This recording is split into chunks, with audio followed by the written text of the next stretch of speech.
یا رب خدای من، ای مهربانی من، نامی تو یادت آرامی جانی من، نامی تو یادت آرامی جانی من. ای خالقی یکتا، ای خوب و به همتا، هر جا گذر کردم دیدم نشانت را. هستی از آنی تو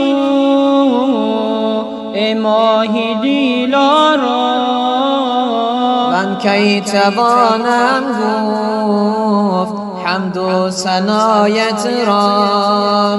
یا رب خدای من، ای مهربانی من، نامی تو یادت آرامی جانی من، نامی تو یادت آرامی جانی من. تو خالقی دشت و کوه و بیابانی، رحیم و رحمانی، خدای سبحانی، بخشنده و دانا، محبوبی خوبانی.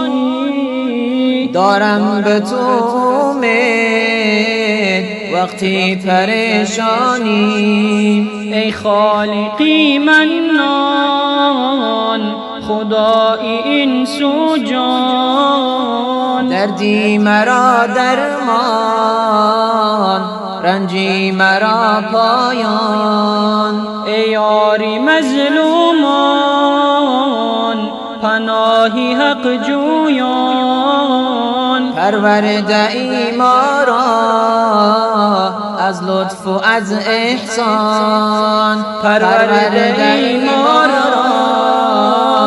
از لطف و از احسان.